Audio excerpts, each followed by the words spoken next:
está el nombre de Virginia Cáceres aprobado para presidir el CODICEN. Ese es el tema que nos convoca en este momento. No fue nada sencillo. El Frente Amplio no estuvo a favor y presentó razones que incluso se vinculan con la legislatura actual, con la legislación actual. Nos está acompañando vía Zoom el senador del Frente Amplio, que preside la Comisión de Educación y Cultura y que integra además esa comisión especial para el estudio de las venias famosas, Sebastián Sabini. ¿Cómo le va? ¿Cómo está, Sabini? Hola, ¿qué tal? Buenas tardes. Bien, se nos suma como un panelista más, porque, claro, porque la idea es que podamos todos preguntarle o discutir y conversar como todos. Bueno, ¿podríamos resumir nuevamente cuáles son las objeciones que se plantearon desde el Frente Amplio para la venia de Cáceres? Sí, a ver, un poquito de historia, ¿no? Porque esto en realidad viene de mucho tiempo. Históricamente, las venias en la educación establecieron requisitos distintos al resto de las venias de los organismos públicos, ¿sí? Esto ya desde el año 85 se establecía, por ejemplo, que los consejeros de la ANEP tenían que tener al menos 10 años de ejercicio de la docencia a nivel público, ¿sí? Estaba establecido así, de esa forma. Sí, la LUC Además eliminó de esos 10 años, ¿no? Exactamente. Primero, digamos, en 2008 el Frente Amplio mantuvo ese requisito, ¿sí? El requisito del ejercicio de la docencia en la función pública por el lapso de 10 años, al menos. Y la LUC modificó ese artículo, que es el artículo 58 de la Ley General de Educación, y lo que hizo fue, de alguna forma, reducir las exigencias que se establecían en el mismo para los consejeros de la ANEP, ¿sí? Sin embargo, mantuvo otros requisitos, ¿sí? Es decir, mantuvo el requisito de la absolvencia, el requisito de la formación y el requisito de la trayectoria, siempre hablando en términos de educación, ¿no? Es decir, específicamente en el área educativa. Nosotros no cuestionamos, digamos, la solvencia de la doctora Cáceres, y esto lo quiero decir, lo dije en comisión también, lo voy a decir, y lo he dicho en varios medios, no tenemos un problema con la persona en sí, es decir, con la personalidad de Virginia Cáceres en cuanto a su trayectoria profesional. Bueno, ni siquiera por aquello a su de... labor en la función pública, Ni siquiera, o como, perdón, digamos, como persona pública. ni siquiera cuestionan el hecho, o puede venir algún cuestionamiento porque haya sido elegida por el propio Robert Silva, con quien ustedes sí han tenido muchos cuestionamientos. Claro, pero a ver, hay que diferenciar lo que son digamos, justamente las diferencias políticas de las cuestiones de carácter personal. ¿Sí? Nosotros no estamos cuestionando a la persona Virginia Cáceres en sí, sino lo que estamos diciendo es, bueno, hitos, ¿sí? Que tienen que ver con la formación y con la trayectoria en el ámbito educativo que Virginia Cáceres no demostró en el Parlamento, no nos presentó una documentación distinta a la que se envió en la venia, la LUC, que fue establecer un mecanismo nuevo, que es que los candidatos o candidatas tienen que comparecer ante el Senado de la República y ratificar su compromiso con la política educativa, ¿sí? En un primer momento, el gobierno, la bancada de gobierno no quería que esto ocurriera, y de hecho en la misma carpeta uno se encuentra con una nota de Virginia Cáceres diciendo que estaba de acuerdo con el Plan de Política Educativa Nacional. Nosotros entendimos que, a pesar de que el Frente Amplio, y esto me parece que es muy importante, es decir, no fue el Frente Amplio el que puso estos requisitos, ¿sí? No fue el Frente Amplio el que estableció este procedimiento que justamente que tuvimos en el día de hoy, que la persona candidata tiene que participar en el Parlamento y hacer esa ratificación, y que además la LUC estableció estos requisitos, recuerdo muy bien la discusión parlamentaria, porque además me tocó hacerlo en las dos cámaras, ya que recuerdan que estábamos en plena pandemia y yo ingresaba al Senado como suplente de la senadora Topolansky. Bueno, este argumento, el argumento del ministro para sostener este artículo, tenía que ver con la transparencia. Bueno, qué sorpresa que nos llevamos cuando se nos dijo que no, que simplemente con la nota alcanzaba. Bien, ¿sabe qué, Sabini, si me disculpa, se está trancando este Zoom, está saliendo muy como entrecortado. ¿Podemos hacer una telefónica mejor para que sea más fluido? Sí, cómo no. Bien, Sí, ya lo supuesto. llama la producción, ¿sí? Mientras está llamando a Sabini, ¿cuáles son los argumentos, o entienden ustedes son los argumentos que sostienen la venia de Cáceres por parte del oficialismo? Connie.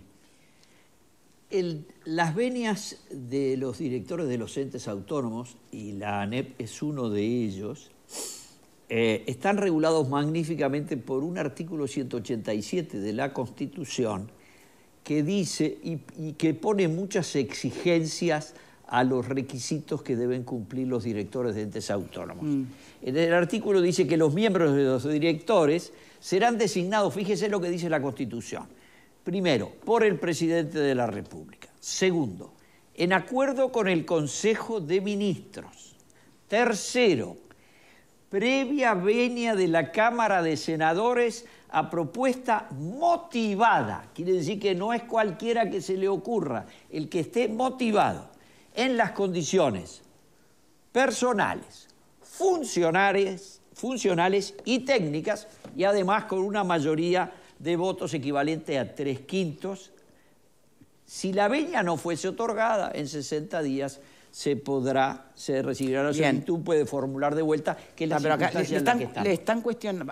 para que ya lo tenemos en línea, sí. Entonces, lo que se dio en esta circunstancia es que esta norma, la norma constitucional, es decir, la de máxima jerarquía, fue reglamentada solo para los directores del ANEP, con unos agregados que fueron cambiando con el tiempo y que terminaron en la última versión. ¿Qué agrega? Cosa nueva, antecedentes docentes, decía antes 10 años de experiencia en el sector docente que se retiró, y también la, experiencia. No solo la experiencia, porque la experiencia está implícita en las condiciones funcionales y técnicas, sino específicamente además el ir al Senado a hacer las explicaciones. Esto, que es un progreso de la ley, es posible que en el caso de la doctora Cáceres no se cumpla. En consecuencia, lo que estamos es ante un caso de rechazo, digamos que no pasó los 3/5 y que va a poder pasar. ¿Por qué? Porque si yo voy a lo que son los currículum de los candidatos a entes autónomos, ¿se imaginan cómo pudo pasar Raulito Sendic este test? Es decir, ¿qué currículum mostró el gobierno del doctor Tabaré Vázquez para nombrarlo presidente de ANCAP? En realidad lo nombraron primero director, no presidente. A ver, Connie, Sabini, me está escuchando, ¿verdad? Sí, estoy escuchando. Bien.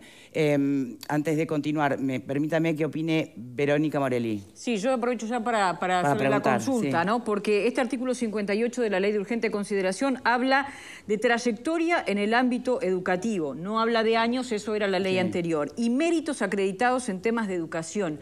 ¿No hay allí algunos conceptos que son subjetivos? Porque si los bien... 3 años como secretaria general, ¿no? Exacto. Si bien la doctora sirven. Cáceres no tiene una trayectoria en años muy larga, tal vez en cuanto al conocimiento, por ejemplo, de los planes y de la reforma que se está llevando adelante, estuvo allí codo a codo. No ha sido una secretaria general que se ha remitido a cuestiones meramente administrativas. Y la acreditación en temas de educación no incluye necesariamente la docencia, teniendo en cuenta que se está hablando de un cargo de gestión de todos los ámbitos del CODICEN, que no son solo lo que sucede dentro de las aulas desde el punto de vista pedagógico, si bien por supuesto que eso es importante. ¿Qué opina Sabini? Bueno, la pregunta que yo me hago es ¿por qué, si el gobierno quería poner a alguien que no tenía trayectoria ni formación en educación, cuando modificó el artículo no le quitó esas exigencias? Porque, por supuesto que se puede hacer una interpretación subjetiva. Ahora, yo también puedo hacer una interpretación objetiva y decir que el legislador quiso establecer allí que la persona que fuera a ocupar el cargo, en este caso el cargo más importante de la educación nacional, un organismo gigantesco que tiene más de 3.000 centros educativos, que tiene más de 60.000 docentes, que tiene un presupuesto de 2.500 millones de dólares, el legislador lo que quiso hacer al poner esas 3 características, justamente lo que quería era que, bueno, que la persona que asumiera alguno de esos 3 roles de consejero o el presidente tuviera formación en educación, tuviera acreditada una formación educativa, que puede ser de carácter docente o no, podía ser de repente una persona que esté licenciada en educación, o podía ser un posgrado en educación, y que tuviera a su vez trayectoria dentro del sistema educativo, y que por lo tanto tuviera conocimiento de lo que estaba hablando. A nuestro entender, esos extremos no se cumplen, y por eso, por razones estrictamente de carácter jurídico, no estamos dispuestos a acompañar, porque según lo que se presenta dentro del currículum de la doctora Cáceres, esos requisitos no se están cumpliendo. El debate en torno a las venias es sumamente interesante. Creo que el sistema político se debe una discusión profunda al respecto, porque en definitiva ninguna de las otras venias que votamos tiene estos requerimientos, ¿sí? Y por supuesto que se puede poner, como lo puso el ejemplo de Sendik, pero se pueden poner otro montón de ejemplos que no vienen al caso, en donde, bueno, uno da para cuestionarse si había formación, capacitación y experiencia para llevar adelante las tareas que así se requerían. Ahora, lo que establece este artículo no lo votó el Frente Amplio, lo estableció el gobierno. Entonces, parece muy curioso que se quiera obligar al Frente Amplio con el argumento de que simplemente estamos negándonos por ser mujer, que fue lo que dijo el ministro, lo cual creo que además eso ni lo traje a colación, Sabini, porque no tiene no tiene sentido, no, obvio. Bueno, está bien, pero cuando uno en política el que calla otorga, ¿no? Está bien. Y nosotros no nos hacemos eco de ese argumento, porque en realidad acá lo que tiene que demostrar el gobierno no es porque no quiere votar el Frente Amplio, lo que tiene que demostrar el gobierno es que la persona candidata cumple los requisitos de la ley. Claro, y eso hasta ahora pero justamente no como se eliminó lo concreto, y no está especificado el concepto de trayectoria, no queda ahí la posibilidad justamente de la interpretación subjetiva para un lado o para el otro, porque 3 años codo a codo con Robert Silva en la transformación educativa en el Codicen podría ser más que suficiente como trayectoria, experiencia en la educación, sí, ¿o no? Lo cierto es que es un cargo de carácter administrativo y que entiendo que el sentido de ese artículo tiene que ver con la experiencia en el ámbito docente. Pero vamos a suponer que está bien. Dice temas de la educación, no especifica docencia. Bueno, habla de trayectoria educativa, ¿no? Entonces, lo que Cáceres tenía era un cargo de carácter administrativo desde el punto de vista más que nada jurídico, que, bueno, nosotros, repito, no cuestionamos la solvencia, que es otra de las características. Pero supongamos, vamos a darle la derecha en el sentido de que lo cumple. Bueno, ¿dónde están los méritos en educación? Porque méritos en educación no tiene. Es decir, no se presentó ningún título que acredite su formación específica en materia educativa. Y no estamos hablando de cualquier responsabilidad, estamos hablando nada más ni nada menos que la Administración Nacional de Educación Pública. Entonces, para nosotros no se puede pisotear la ley de esa forma, y se está haciendo una interpretación muy sesgada de la ley, y por eso no lo vamos a acompañar. Y repito, nosotros no acompañamos ese artículo. El gobierno tiene las mayorías, ¿sí? Si el gobierno quiere imponer a la doctora Cáceres, que cambie la ley, tiene las mayorías que el Frente Amplio nunca tuvo. Nada más contamos con 56 votos en la Cámara de Representantes, es decir, una mayoría muy importante, tiene los mecanismos para hacerlo, y bueno, evidentemente que presente un proyecto y que le quiten estos requisitos, y podrá asumir perfectamente con los votos del Frente Amplio. ¿Se está pisoteando la ley, Alfredo? Yo creo que acá está un tema. Yo soy subjetivo en esto, ¿no? A mí, perdóname, Tati, pero yo conozco a Virginia y me parece que va a ser una excelente presidente del Codicen, por el trabajo que ha estado haciendo durante 3 años al lado de Robert Silva. Sabés que hay diferencias dentro de la propia izquierda con respecto a lo que es reforma educativa por un lado o para el otro. Nosotros nombramos a Yarzábal en gobiernos anteriores, no pasó nada, que ¿no? nunca había ejercido la docencia ni en UTU ni en secundaria, o sea que también. Y lo de trayectoria educativa... Tuvieron a José Pedro Varela de UTU. No, pero vos no hables porque vos me hablás de Raúl Sendica cada rato, pero Julio Luis Sanguinetti no cumplió ninguno de los requisitos esos. De los requisitos esos, perdón. No, pero me interesa el punto de requisitos esos que vos Garzábal. nombraste de la Constitución y todo eso, tampoco los cumple y es el vicepresidente de... para contar, que son más me interesa lo divertidos. del doctor Garzábal. No, pero digo que no, fue presidente y no tenía ni docencia, no tenía trayectoria educativa. Y ahí había 10 años de docencia obligatoria, que había, y no fue docente acá, fue en Venezuela. O sea que también le damos nosotros al bizcochazo. A mí me parece, me parece que es importante decir que el cargo de gestión del presidente del CODICEN es un cargo de gestión administrativo muy fuerte y Virginia tiene un contacto intenso porque no fue la secretaria que firmaba papelitos y llevaba hojitas. Se implicó en todo el tema, creo que conoce el tema educativo y me parece que los planes no los hizo ella, ya venían de antes. Ella lo que va a hacer es seguir adelante los planes que te gustarán más o menos, ese es otro tema.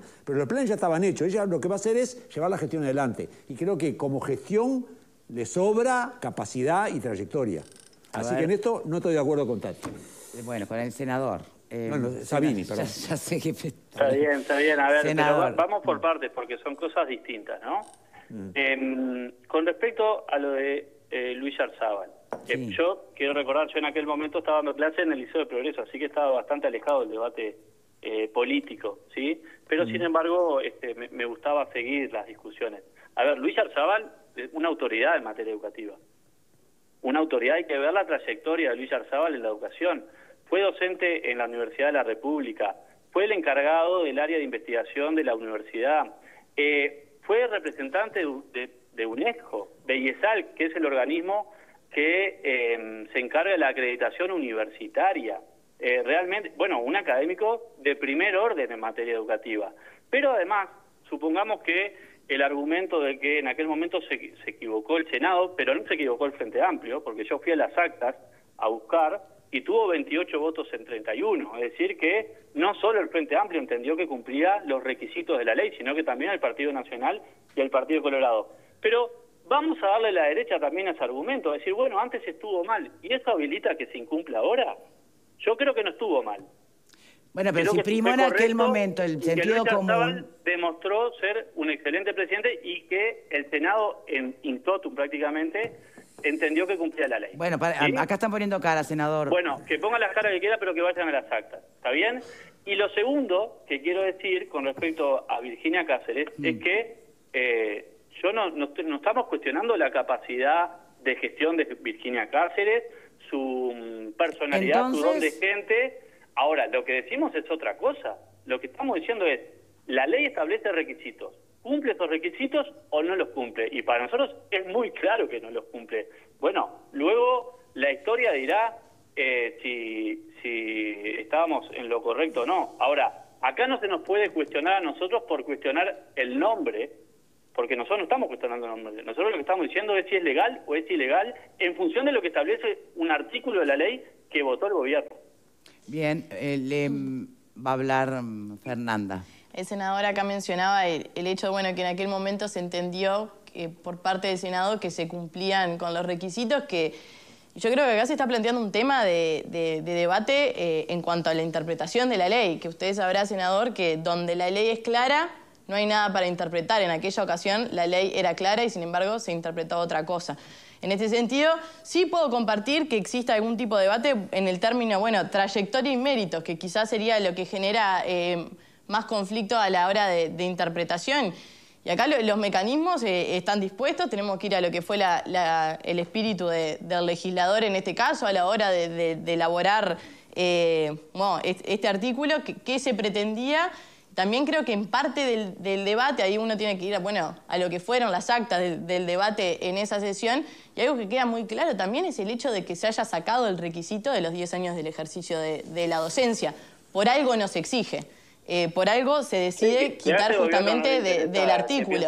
Digo porque si estamos yendo a un tema estrictamente de interpretación jurídica de la ley, bueno, vamos a encararlo jurídicamente como establece el Código Civil, que es el mecanismo de integración y de interpretación que tenemos en el sistema jurídico uruguayo.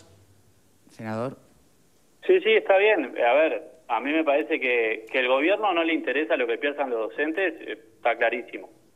porque no le interesó durante estos 4 años. ¿Usted quiere hablar de un debate sobre la interpretación de la ley o sobre qué piensa el gobierno de los docentes? No, porque justamente lo que hizo el gobierno fue quitar ese requisito, ¿sí? De los 10 años, que yo creo, repito, porque además analicé el currículum de Yarzábal, que los cumplía, ¿está bien? Pero cuando eliminó eso, mantuvo los otros requisitos. Entonces, ¿por qué los mantuvo? Esa es la pregunta que yo me hago. Porque si no los hubiera mantenido, perfectamente se podría estar votando la venia sin ningún problema. Ahora, que el gobierno entiende que los docentes no se deben ocupar de educación nos quedó muy claro, porque eliminaron los consejos de primaria, de secundaria, de Pero usted mismo, senador, fue el que dijo que en realidad el rol que se está debatiendo es un cargo administrativo. Usted lo dijo hace un ratito. Yo no dije eso. Yo dije que Cáceres tuvo un rol administrativo en esta gestión. No dije que el rol del presidente de la ANEP sea un rol de carácter administrativo. No dije eso. ¿De gestión? Sí, claro, de gestión, por supuesto. De gestión de las políticas educativas, nada más ni nada menos. Alfredo. Lo de Yarzábal es discutible, sobre todo que le hice una buena gestión. Lo podemos discutir horas, yo no me voy a poner de acuerdo ahora. Pero yo creo que desde el punto de vista de... Hay un análisis que me parece que es muy subjetivo por tu parte al decir de que el gobierno no escucha a los docentes. No escucha a los sindicatos. Esos sindicatos que el propio Pepe dijo que había que hacerlos bolsa porque trancaban todo y han trancado. No ahora, trancaron en los 3 gobiernos del Frente Amplio y siguen trancando ahora. Entonces, vamos a diferenciar docentes de dirigencia sindical, que es absolutamente 2 cosas que son agua y aceite para mi criterio. Porque una cosa son la gran masa docente y otra cosa es la dirigencia sindical que hace muchos años que nos trancó todo tipo de reforma en los propios gobiernos de izquierda. ¿Y las asambleas técnico-docentes quién las integra? Sí, claro. ¿No? Y tuvimos 243 asambleas, de las cuales 242 dijeron que la transformación educativa no los representaba y no la compartían. Ahí no están los sindicatos. Allí son los docentes que tienen una mirada exclusivamente técnica, ¿sí? A mí me hubiera gustado que este gobierno tomara una postura distinta en materia educativa. En primer lugar, el gobierno no solo borró a los docentes, borró a la oposición, ¿sí? En ningún momento se buscó ningún tipo de acercamiento ni de acuerdo en materia educativa que nos pusiera en mínimos comunes denominadores, ¿sí? Que nos pusiera en un lenguaje común a toda la sociedad uruguaya en torno a cuáles son las dificultades y los problemas que tiene la educación nacional. El último gran acuerdo educativo creó la UTEC, ¿sí? Fundó la UTEC. Yo participé de esa comisión como representante del Frente Amplio, donde justamente estaba, por ejemplo, Robert Silva. De esa comisión interpartidaria de educación se creó la UTEC, o sea que nadie me puede decir a mí que nosotros no buscamos acuerdos, ¿sí? Y eso fue en el gobierno de Mujica. Esa frase siempre se trae a colación, hay que recordar el contexto, fue en el contexto de un conflicto. Yo nunca compartí esa frase del PP, pero sí. Creo que fue fruto de la bronca, de la calentura del momento en un conflicto determinado. Ahora, ¿este gobierno ha buscado acuerdos en materia de educación con la oposición? No los ha buscado. ¿Ha buscado acuerdos con los docentes en materia de educación? No solo no los ha buscado, sino que los denunció a los exconsejeros, denunció a profesores por hacer, teóricamente, por violar la laicidad, ¿sí? Cuando hemos visto durante todo el periodo a Robert Silva hacer campaña electoral desenbosadamente, cuando prácticamente largó su candidatura en un liceo, una cosa absolutamente vergonzosa, ¿sí? Entonces, creo que al gobierno le faltó un poquito de humildad en materia de educación, le sobró soberbia, ¿sí? Le sobró soberbia, y hubiera sido bueno buscar esos acuerdos, porque las transformaciones, si se quieren profundas, si se quieren a largo plazo, requieren consensos amplios, acuerdos amplios, y el gobierno en ningún momento, así como tampoco nos trataron de convencer de que había que votar esta venia, que nos dijeron se va a votar así, si no les gusta, manéjense, eso prácticamente fueron los conceptos. El gobierno no ha buscado, y la estrategia lamentablemente para los que digamos tenemos la educación como una pasión y como algo clave en el desarrollo nacional, este no fue el camino. La educación quedó como botín político, como botín electoral, y acá simplemente lo que buscó el gobierno fue decir, hice la transformación educativa a pesar de todo y todas las circunstancias, a pesar de los recortes, a pesar de las persecuciones. El gran consenso, el gran consenso educativo con todo el espectro político se logró en EDUI 21, y este gobierno, en definitiva... No me incluyas ahí y creo que soy parte del sistema político. Me estás incluyendo dentro de Tati, algo que... sabemos, escuchame, EDU21 cumplió un rol bastante vergonzoso, ¿no? Yo defendía... hay que recordar que EDU21 decía que había que invertir un punto más del PBI para hacer la reforma educativa, y estos 3 años estuvieron absolutamente ausentes y callados, fueron absolutamente funcionales a la estrategia de la derecha.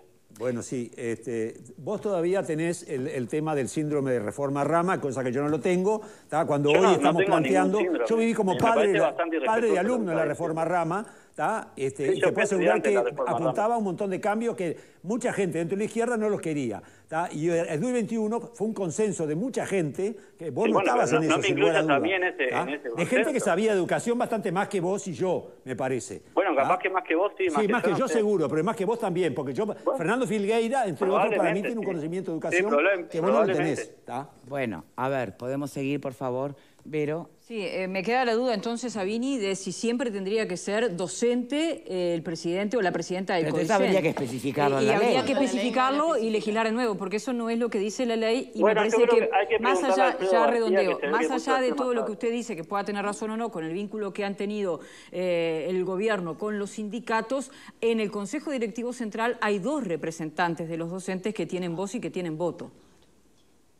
Sí, que están en minoría, ¿no? Pero está bien. Pero no es que estén volados de un plumazo. Lo mantuvieron en minoría, eliminaron el resto de los consejos. Pero en ese ámbito pueden votar, pueden dar sus opiniones y también deciden. O sea, la voz de los docentes está allí representada, ¿no? En el CODICEN. Sí, tienen una voz que pudimos de alguna forma defender. Ahí quiero también destacar el rol del propio Robert Silva, que le quedaba un poco incómodo eliminar esa presencia, siendo que él había sido consejero electo por los trabajadores. Es una voz que está ahí, que a veces es escuchada y que a veces no. De cualquier forma, eso no quita que se hayan eliminado los otros consejos y que, veamos lo que está pasando en secundaria, ¿no? Con una dirección unipersonal que está haciendo cualquier barbaridad, que está desmantelando el IABA en forma absolutamente autoritaria, que está reduciendo 19 Senador, grupos. Pero ahí ya estamos en planos de interpretación subjetiva. Tiene mucho que ver lo que estoy diciendo y te voy a explicar por qué, Victoria. Porque cuando se habla de los docentes y se habla de los consejos, ¿sí? El hecho de tener una voz docente en los consejos, habilitaba canales de comunicación que hoy no existen, ¿sí? De secundaria se fue nada menos que Óscar Yáñez, que era un excelente subdirector. Y lamentablemente creo que las direcciones unipersonales de organismos tan grandes no le hacen bien, desde mi punto de vista, a la política. Bien. Ahora, ¿qué establece la ley? Lo que establece la ley habla de trayectoria educativa. Yo creo que es bastante objetivo hablar de trayectoria educativa. Si se le quiere dar una vuelta a eso, se le puede dar, pero entiendo que es muy objetivo. Sí. Y los méritos acreditados en educación también. Estamos hablando de méritos acreditados en educación. Yo me pongo en el lugar de cualquiera que está escuchando, no lo que ha sido este bloque del programa, y claro, se trajeron a colación un montón de temas que tienen que ver, que se nos fue un poco del eje de lo que dice o no dice la ley, pero lo que cualquiera puede advertir es que hay toda una carga muy subjetiva, que es muy difícil creer que en realidad no se vota a Virginia Cáceres solo porque la ley dice o deja de decir una cosa. Creo que hay mucho más que eso, ¿no?, en la negativa. Bueno, a ver, pero... No lo estoy afirmando, lo estoy Victoria, preguntando. Alcanza con ir a los hechos. Nosotros votamos la venia de Robert Silva. Entonces, no se nos puede decir que antes no acompañamos. ¿Pero qué tiene que ver la de Robert Silva en su momento con esta? Yo creo que si con alguien he discutido, además de Graciela Bianchi en el Parlamento, es con Robert Silva, ¿sí? Votamos la venia de Juan Gavito, que fue presidente del CODICEN en el gobierno de la calle Herrera. Creo que nadie me puede venir a decir a mí que estoy de acuerdo pero con la política no de tiene Juan nada que Gabeto. ver, claro, estamos hablando de un momento que no puede remitirse a otros nombres votados antes. Victoria, tú me estás haciendo un planteo que es el siguiente, me estás diciendo, ustedes no votan porque son oposición. No. Nosotros votamos. No es lo que estoy diciendo. Hemos votado. Senador, lo que yo le estoy planteando es otra cosa. Cualquiera que haya escuchado todo este bloque advierte nada nuevo. O sea, se sabe que hay una oposición totalmente contraria a lo que ha sido la política educativa del oficialismo, válido. Se sabe que hay, en ese sentido, una gran conjunción y, muy alineados en la oposición, los sindicatos de la educación, en contra de esta reforma educativa. Todo esto usted vino poniendo sobre la mesa en este bloque y creo que cualquiera que escucha todo esto advierte, esto es más entendible ahora por qué no se vota a Virginia Cáceres que solo quedarse en el... No, porque hay un Frente Amplio que quiere hacer cumplir la ley. Lo que invito, Victoria, lo que invito a los televidentes es que descarguen el currículum de la doctora Cáceres, que descarguen del INPO lo que dice el artículo 58 de la Ley General de Educación y que saquen sus propias conclusiones. Bien. ¿Sí? Ahora, yo en la objetividad no creo. ¿Sí? Obvio. Obviamente, tengo una opinión de carácter... Creo que estamos todos de acuerdo en eso. Bueno, yo tengo una opinión de carácter subjetivo y no me puedo desprender de mi subjetividad. No, está claro, pero nadie en realidad. Ahora, la pregunta que yo dejo sobre la mesa es por qué se dejaron esos requisitos si hoy no se quieren cumplir. Bien. ¿Tá? Porque hay tanta defensa de que al final se cambió lo de los 10 años, que bueno, ¿por qué se mantuvieron? Bien, senador, tenemos que ir a la pausa. Bueno, gracias de verdad por su tiempo y por su participación hoy, ¿sí? Bueno, gracias a ustedes. Un abrazo grande. No, por favor, hacemos una pausa y ya venimos. Llega el verano